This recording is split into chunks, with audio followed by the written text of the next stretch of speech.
صلی اللہ علیہ وسلم فرماتے ہیں اللہ تعالیٰ کو حارثہ بن نعمان رضی اللہ تعالیٰ عنہ کی یہ خدمت اتنی پسند آئی. حارثہ بن نعمان رضی اللہ تعالیٰ عنہ جب بھی مدینہ میں بیٹھ کر قرآن مجید کی تلاوت کرتے تھے اللہ تعالیٰ ان کی تلاوت کو ان کی آواز کو جنت کے محلات میں سناتے تھے.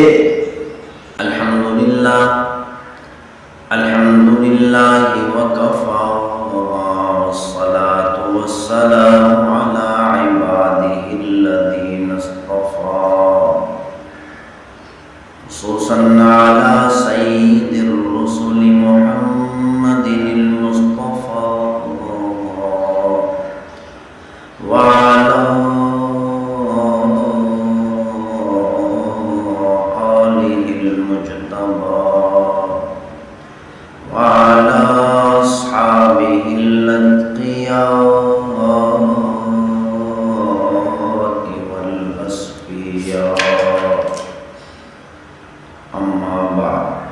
پیغمبر صلی اللہ علیہ وسلم نے ارشاد فرمایا آخر الزمان میں صلی اللہ علیہ وسلم نے ارشاد فرمایا اگر میری ماں زندہ ہوتی میرے والدین زندہ ہوتے اور میں عشاء کی نماز شروع کر چکا ہوتا سورہ فاتحہ شروع کر چکا ہوتا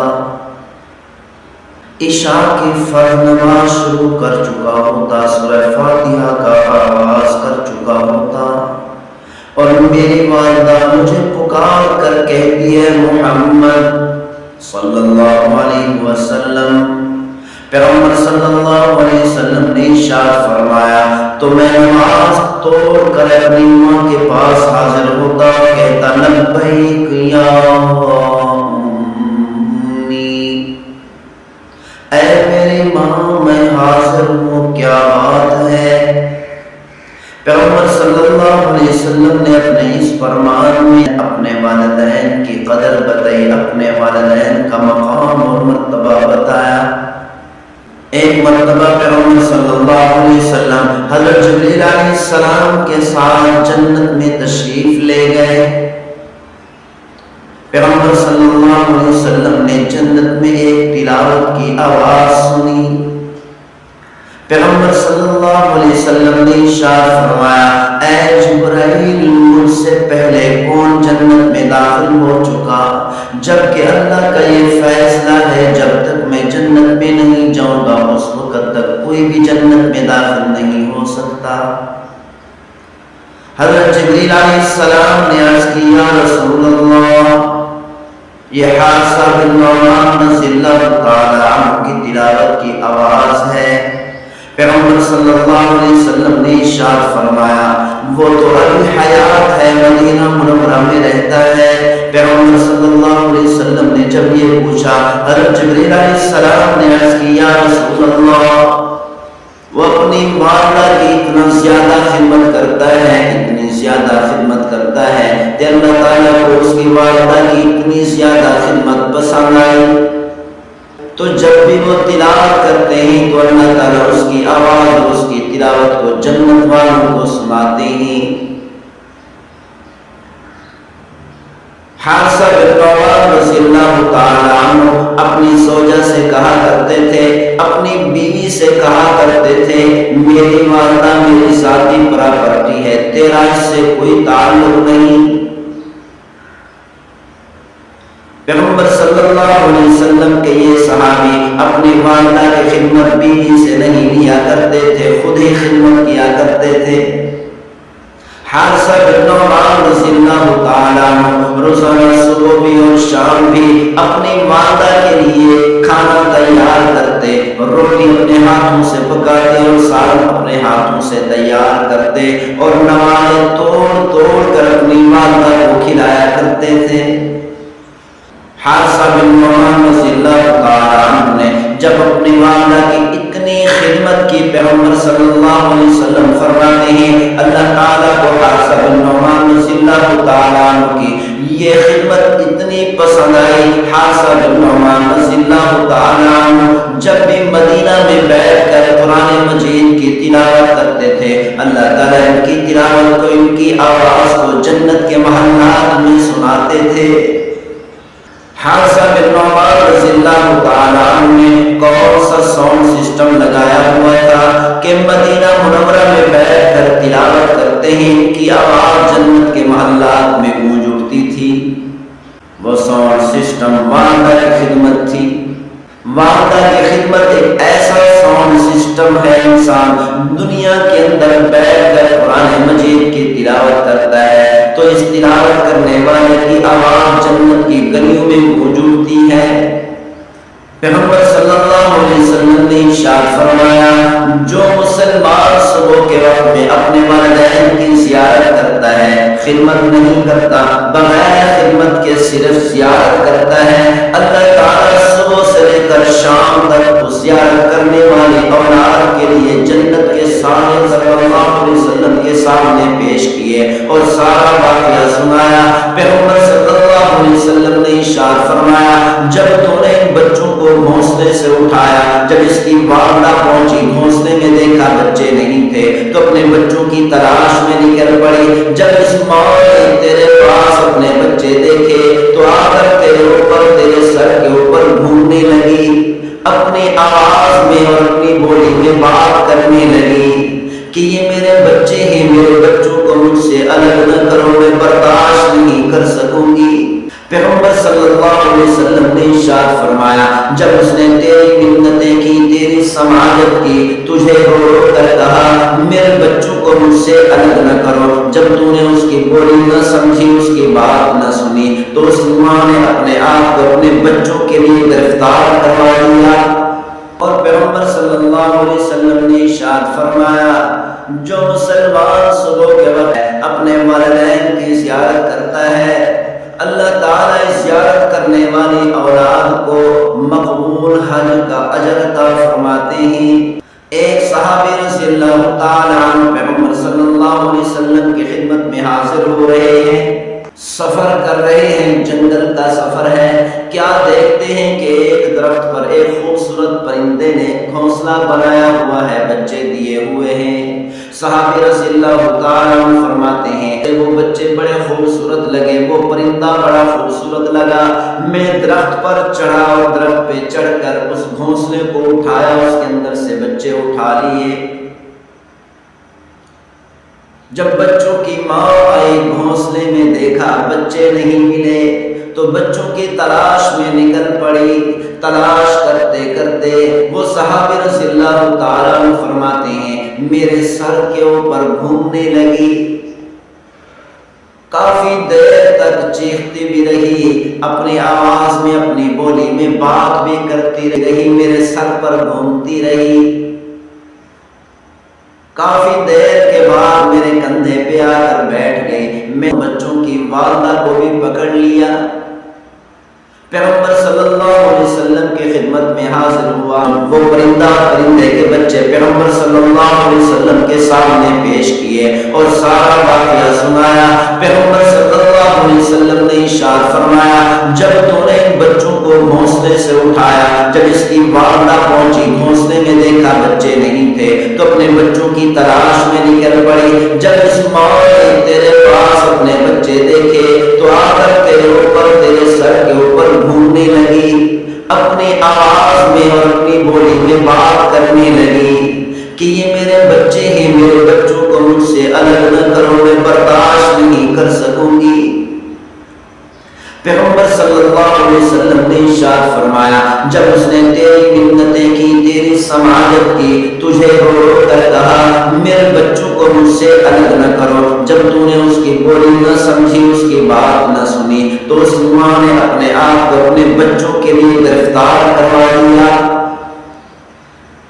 ماں نے کہا گرفتار رہوں گی، قید میں رہوں گی، کم از کم اپنے بچوں کے ساتھ رہوں گی۔ پیغمبر صلی اللہ علیہ وسلم نے صحابہ رضی اللہ تعالیٰ عنہ کو فرمایا، جب اسی درخت پر، اسی گھونسلے کے اندر ان بچوں کو واپس چھوڑ کے آؤ۔ ماں ساری زندگی، ساری عمر اپنی اولاد کی خدمت کرتی کرتی ہے. والد ساری زندگی اپنی اولاد کی خدمت کرتا ہے، اپنی اولاد کے لیے کماتا ہے، اپنی اولاد کے لیے روزانہ صبح سے لے کر شام تک مزدوری کرتا ہے، صبح سے لے کر شام تک اپنے بچوں کے لیے، اپنی بیوی کے لیے، اپنے گھر والوں کے لیے روزی کما کر آتا ہے، اپنے آپ کو تھکاتا ہے، خون پسینہ بہاتا ہے. دنیا کا سب سے سستا ترین مزدور باپ ہے جو اپنی اولاد کے لیے ساری زندگی خدمت کرتا ہے، اپنی ساری کی ساری عمر اسی میں لگا دیتا ہے.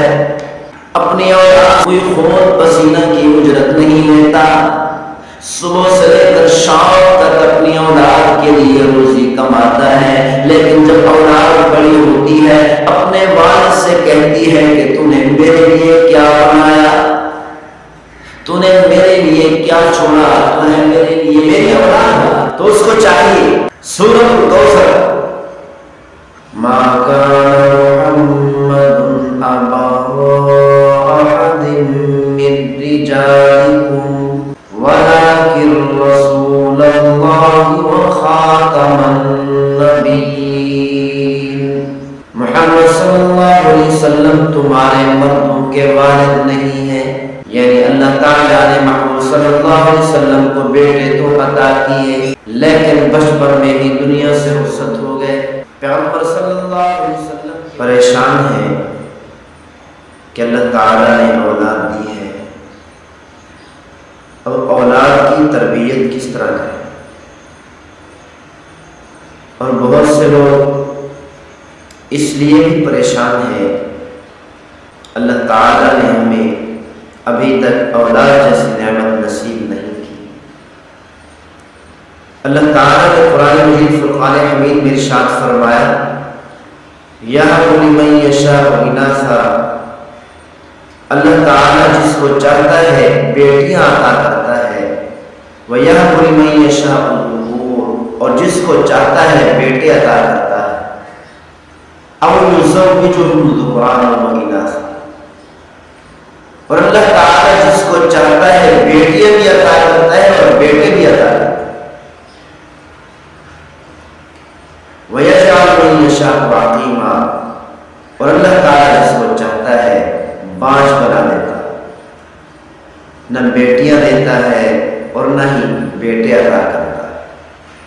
یہ اللہ تعالیٰ کی دین ہے، جس کو چاہے بیٹے عطا کرے، جس کو چاہے بیٹی عطا کرے اور جس کو چاہے اولاد سے محروم کر دے.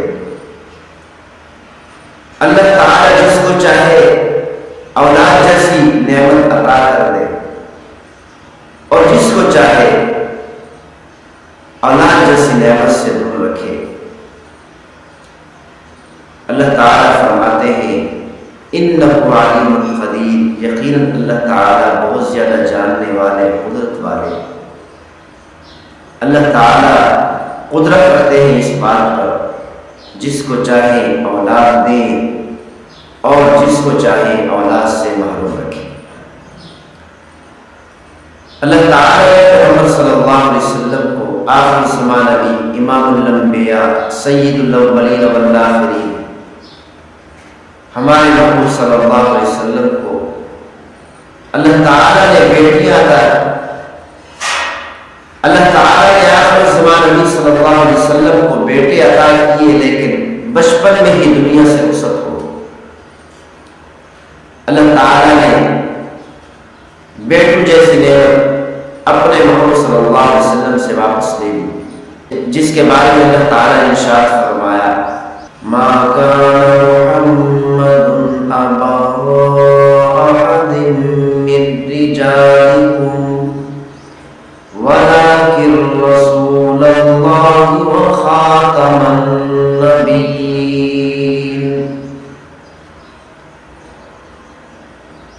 محمد صلی اللہ علیہ وسلم تمہارے مردوں کے والد نہیں ہیں، یعنی اللہ تعالیٰ نے محمد صلی اللہ علیہ وسلم کو بیٹے تو عطا کیے لیکن بچپن میں ہی دنیا سے رخصت ہو گئے.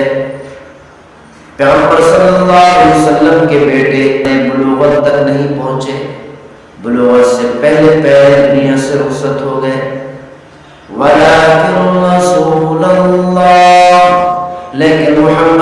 اللہ علیہ وسلم اللہ کے رسول ہیں، وخاتم النبیین، لیکن محمد صلی اللہ علیہ وسلم خاتم النبیین ہیں، آخری نبی ہیں۔ ہمارے محبوب صلی اللہ علیہ وسلم کے بعد کسی نبی نے قیامت تک نہیں آنا۔ تو اللہ تعالیٰ نے اس آیت مبارکہ میں بتا دیا، اور حدیث مبارکہ سے بھی ثابت ہوتا ہے کہ محمد صلی اللہ علیہ وسلم کی 4 بیٹیاں تھیں۔ محمد صلی اللہ علیہ وسلم نے ان 4 بیٹیوں کے نکاح بھی فرمایا۔ سیدنا عثمان غنی رضی اللہ تعالیٰ عنہ کو 2 بیٹیاں عطا کی، یکے بعد دیگرے۔ ایک بیٹی عطا کی، وہ دنیا سے رخصت ہو گئی۔ پھر محمد صلی اللہ علیہ وسلم نے دوسری بیٹی حضرت عثمان غنی رضی اللہ تعالیٰ عنہ کے نکاح میں دے دی۔ محمد صلی اللہ علیہ وسلم نے اس موقع پر فرمایا، اگر میرے پاس 40 بیٹیاں ہوتی تو یکے بعد دیگرے میں عثمان کو دیتا۔ اور اسی طرح سیدہ فاطمہ الزہرا رضی اللہ تعالیٰ عنہا پیغمبر صلی اللہ علیہ وسلم کی 4تھی بیٹی، اس کا نکاح پیغمبر صلی اللہ علیہ وسلم نے اللہ کے حکم سے، حضرت جبریل علیہ السلام نے محمد صلی اللہ علیہ وسلم کو آ کر پیغام دیا کہ اللہ تعالیٰ فرماتے ہیں فاطمہ کا نکاح علی سے کرو۔ تو پیغمبر صلی اللہ علیہ وسلم نے اللہ کے حکم سے سیدہ فاطمہ الزہرا رضی اللہ تعالیٰ عنہ کا نکاح حضرت علی رضی اللہ تعالیٰ عنہ سے کر دیا، اور سب سے بڑی بیٹی سیدہ زینب رضی اللہ تعالیٰ عنہ پیغمبر صلی اللہ علیہ وسلم کی یہ 4 بیٹیاں تھیں۔ اس کے بارے میں فرماتے ہیں، اگر کوئی مسلمان چاہتا ہے کہ میری اولاد ہو تو اس کو چاہیے سورۃ الکوثر فجر کی نماز کے بعد اور مغرب کی نماز کے بعد، فرض نماز کے بعد سر پر ہاتھ رکھ کر سورۃ الکوثر 7 مرتبہ پڑھے، اور اسی طرح سورۃ الکوثر کے ساتھ ساتھ استغفار بھی پڑھے۔ نستغفر اللہ الذی لا الہ الا هو الحی القیوم ونتوب الیہ۔ میرے ساتھ پڑھ لیں، نستغفر اللہ الذی لا الہ الا هو الحی القیوم ونتوب الیہ۔ 200 مرتبہ صبح اور 200 مرتبہ شام سورۃ الکوثر کے پڑھنے کے بعد یہ 200 مرتبہ استغفار بھی پڑھیں، پھر اس کے بعد دعا کریں۔ اللہ تعالیٰ سے امید ہے کہ اللہ تعالیٰ 3-4 بار آ جائے اتارنے، نیند میں صبح کو نہار میں پی لیں، انشاءاللہ اللہ تعالیٰ ایسی طاقت اور قوت عطا کرے گا، بڑی عمر تک انشاءاللہ بڑھاپا نہیں ہے۔ اللہ تعالیٰ نے انسان کو قوت اور طاقت عطا فرمائی، اور بعض لوگ بہت کمزور ہوتے ہیں، کمزوری کا شکار ہوتے ہیں، پریشان ہوتے ہیں کہ یہ کمزوری کیسے ختم ہو۔ اللہ تعالیٰ نے یہ نصیحت عطا فرمائی، طاقت عطا فرمائی، یہ اللہ تعالیٰ کی بہت بڑی نعمت ہے۔ اللہ تعالیٰ نے یہ طاقت اپنے محبوب صلی اللہ علیہ وسلم کو سب سے زیادہ عطا فرمائی تھی کہ محبوب صلی اللہ علیہ وسلم ایک مرتبہ مکہ مکرمہ سے باہر نکلے، ایک پہاڑی کے قریب پہنچے تو کیا دیکھتے ہیں کہ ایک پہلوان جو مکہ مکرمہ میں سب سے بڑا پہلوان تھا، جس کا مطلب مقابل کوئی نہیں تھا، جس کا کوئی مقابلہ نہیں کر سکتا تھا، بہت بڑا پہلوان ہے، بکریاں چرا رہا ہے۔ محمد صلی اللہ علیہ وسلم نے اس کو جا کر دعوت دی تو اس نے کہا میں یہ موقع تلاش کر رہا تھا، اس موقع کی تلاش میں تھا کہ میری آپ سے اس طرح ملاقات ہو جائے. آج ہماری ملاقات ہو گئی. آپ مجھے جنت کی دعوت دے رہے، میں یہ دعوت اس شرط پر قبول کروں گا کہ آپ میرے ساتھ کشتی کریں. محمد صلی اللہ علیہ وسلم نے پہلے تو ٹال مٹول کی. جب دیکھا کہ اس نے شرط لگائی مسلمان ہونے کی، ایمان کی شرط لگا دی کہ اس وقت تک ایمان قبول نہیں کروں گا جب تک آپ میرے ساتھ کشتی نہیں کریں گے. محمد صلی اللہ علیہ وسلم نے اس غرض سے کہ کسی نہ کسی طریقے سے مسلمان ہو جائے، کلمہ پڑھ لے، جہنم کی آگ سے بچ جائے، جنت میں جانے والا بن جائے، تو محمد صلی اللہ علیہ وسلم نے فرمایا ٹھیک. کشتی شروع ہوئی، ہاتھ ملایا،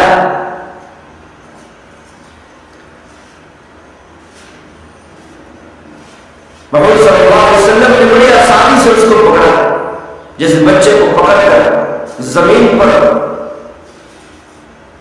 لٹا دیتے ہیں. محمد صلی اللہ علیہ وسلم نے اتنی آسانی سے اس پہلوان کو پکڑا اور زمین پر لٹا دیا. جلدی سے کھڑا ہوا، کہتا ہے مجھ سے چوک ہو گئی، مجھ سے بھول ہو گئی، مجھے پتہ نہیں چلا. دوبارہ کشتی کرتے ہیں اور ساتھ ساتھ یہ بھی آفر کر دی جتنی مرتبہ میں آپ کے ساتھ کشتی کروں گا، ہر مرتبہ کشتی کرنے پر آپ کو 10 بکریاں دوں گا. اس نے کہا ایک مرتبہ میں نے کشتی کر لی، میں آپ کو اس پر 10 بکریاں دوں گا. دوبارہ کشتی کرتے، دوبارہ کشتی کی. محمد صلی اللہ علیہ وسلم نے پھر اسی طرح پکڑ کے بڑی آسانی سے زمین پر لٹا دیا.